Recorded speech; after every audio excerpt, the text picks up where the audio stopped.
ऐसा है वैसा है, जब सब चले आते हैं तो खीर छुप के खाता है, काहे का गुरु है, इसको हम देखे हैं मदिरा पीते हुए, ऐसे गुरु बनता रहता है।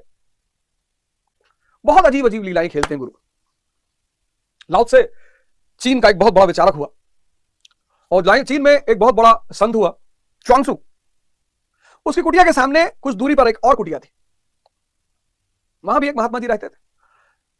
और वो जो महात्मा जी रहते थे च्वांगसू की कुटिया के ठीक थोड़ी दूर पर, वो च्वांगसू को गाली बहुत देते, उल्टा सीधा कि ऐसा है वैसा है, जब सब चले आते हैं तो खीर छुप के खाता है, काहे का गुरु है, इसको हम देखे हैं मदिरा पीते हुए, ऐसे गुरु बनता रहता है। च्वांगसू का एक शिष्य था, उसने कहा महाराज ये आपके जो कुछ दूरी पर कुटिया है जिसमें महाराज जी रहते हैं, आपको बड़ा भला बुरा कहते हैं, क्यों कहते हैं? तो च्वांगसू ने कहा यार देखो अब ये बात हम तो ना बता पाएंगे, लेकिन तुम ऐसा करो कुछ दिन उसकी शरण में जाके रहो, वही तुम्हें जवाब मिलेगा, पूछना मत, सेवा करते रहो, जवाब मिल जाएगा। तो गया, रहा 2-3 महीना, उनकी महाराज की भी सेवा की। एक दिन जब सेवा करके विश्वास पा लिया तो पैर वैर दबा रहा था, तो कहा महाराज एक सवाल है मन में। कहा वो सामने च्वांगसू महाराज रहते हैं, आप उनको बड़ा भला बुरा कहते हैं, क्यों? तो उसने कहा देखो तुमने मेरी 3 महीना बड़ी सेवा की, इसलिए तुमको बता देता हूं, किसी को बताना मत। कहा महाराज? कहा मैं उनका शिष्य हूं और उन्होंने मुझे यही सेवा दे रखी है। कहा अरे महाराज, हाँ, बोले उन्होंने मुझे यही सेवा दे रखी है कि मेरी बुराई करो, जो भी मेरे आश्रम की तरफ आएगा वो पहले तुम्हारी झोपड़ी पे आएगा और तुम उससे मेरी बुराई करो। कहा क्यों? कहा ये तो महाराज खुद बताएं, हम ना बता पाएंगे। वो फिर भागता हुआ आया, बोले वो तो आप ही का चेला है, आप ही रखे हो और ये सेवा आप ही उसको दियो कि जो भी मेरी तरफ आए उससे पहले मेरी बुराई करो। ये क्या लीला है प्रभु? बोले देखो यार, जिसको भी सत्य की खोज है वो गुरु के पास सीधे पहुंचेगा, कोई कुछ भी कहे, और जो अन्य कारणों से आ रहा है वो वहीं से लौट जाएगा। फालतू आदमी को क्यों एंटरटेन करना? महाराज अड़गड़ानंद भगवान बांट रहे हैं, भगवान तुम्हारी हैसियत है तो ले लो। ऐसे बहुत सारे संत इस देश में रहे हैं, ऐसे बहुत सारे संत इस देश में आज भी हैं। तो जो आदमी भगवान बांट रहा है, ये लो भगवान ले जाओ, ये भगवान ले जाओ, तुम भी भगवान बन जाओ, उससे तुम जा कह रहे हो कि बाबूजी हमारे पास कार नहीं है, बाबूजी हमारे पास हमारे लड़के की नौकरी नहीं है। मतलब मुकेश अंबानी से जाके सिम मांग रहे हो कि सर एक सिम दे दीजिए फ्री में। भ्रम 99% लोग इस दुनिया में इसका शिकार हो जाते हैं। तो दुर्योधन कह रहा है कि हमारा सबसे पावरफुल सेनापति यही है भ्रम। पांडव से मत लड़ो, अनुराग से मत लड़ो। क्या कह रहा है वो? कह रहा पांडव से मत लड़ो। दुर्योधन कह रहा तुम सिर्फ इसकी रक्षा करो, पांडव से मत लड़ो।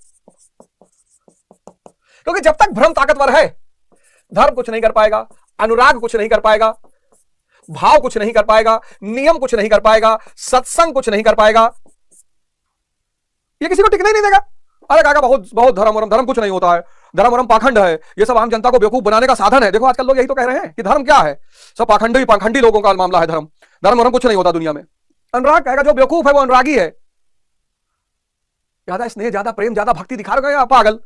पिक्चर आई थी ना गोविंदा की, क्योंकि मैं झूठ नहीं बोलता, उसमें उसका वो दोस्त कहता है यार मेरे बारे में कुछ बोल, यार मेरे बारे में कुछ बोल। कहता यार दुश्मनी हो जाएगी, दोस्ती खत्म। कहता नहीं बोल यार। कहता तू एक नंबर का बेवकूफ है। अब मैं समझा कि तू जिंदगी में कुछ क्यों नहीं कर पाया, क्योंकि तू डफर है यार, डफर। आजकल जिसके पास प्रेम और स्नेह जैसी चीजें, लोग उसको बेवकूफ समझते हैं। आज जो आदमी भाव का प्रदर्शन करता है, भाव कितनी कीमती चीज है। आज आप देखिए समाज में भाव को कोई समझ ही नहीं रहा है। आज आप किसी के लिए कुछ कर रहे हैं, सोच रहे डर रहे हैं, डरते हैं हमसे। नियम 12 बजे उठे, 1 बजे उठे, 2 बजे उठे, कहानियां निकालेगा अपनी अपनी कि विंस्टन चर्चिल 11 बजे सो के उठता था, वो भी तो प्रधानमंत्री था। और सत्संग तो उसका भरोसा ही। जब तक भ्रम है ये कुछ नहीं कर पाएंगे, और इनमें से कोई भ्रम को मार भी नहीं पाएगा। यह भी मजेदार बात है, आगे गुरु महाराज ने समझाया। तो दुर्योधन कहता है कि भ्रम की रक्षा करो, सबसे ज्यादा ताकतवर यही है। अजय मतलब ऐसा नहीं, महाराज गुरु महाराज कहते हैं अजय ऐसा नहीं कि जिसे हराया नहीं जा सकता।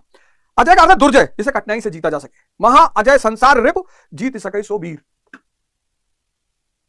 महा अजय संसार रिपु जीत सके तो वीर। और जैसे ही भ्रम मरेगा, अज्ञानता खत्म, अज्ञानता खत्म, अज्ञानता का पर्दा गिरा, मैं खत्म, माया परेशान।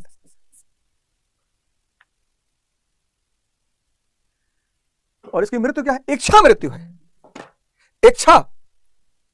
इच्छा ही भ्रम है। यह तो बहुत बड़ी बात लिख दी गुरु महाराज ने। भीष्म कौन है? भ्रम रूपी। इच्छा ही भ्रम है। भ्रम के गिरते ही, और भ्रम को पांडव नहीं मार पाएंगे। आगे गुरु महाराज ने चर्चा की, उस पर चर्चा करेंगे। भ्रम को पांडव नहीं मार पाएंगे। भ्रम को कौन मारेगा? शिखंडी, उस पर आ रहे हैं अभी। और भीष्म को इच्छा मृत्यु है, इच्छा ही भ्रम है, या मैं कहूं सारी समस्याओं की जड़ ही इच्छा है। इच्छा का मतलब यह कि आप मानते हैं कि आपसे बड़ी और अच्छी चीज कोई आपके बाहर है। कबीर, बुद्ध, नानक आदि, इनको महल नहीं चाहिए, इनको स्त्री नहीं चाहिए, इनको धन नहीं चाहिए, महल नहीं चाहिए, धन नहीं चाहिए, स्त्री नहीं चाहिए। क्यों? क्योंकि इनके पास परम तत्व है, उससे बड़ा कुछ है ही नहीं। इच्छा का मतलब यही है कि आप ये मानते हैं कि आपके पास कोई बहुत बड़ी चीज नहीं है, बाहर से मिलेगी तब आप बड़े बनेंगे। मर्सिडीज आपको मिलेगी तब आप बड़े कहलाएंगे।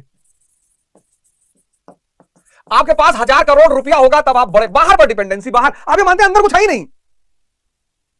और इस इच्छा को सबने दुख का मूल कारण माना। सबने, ये जो डिजायर हम बोलते हैं, इच्छा, सबने इसको दुख का मूल कारण माना।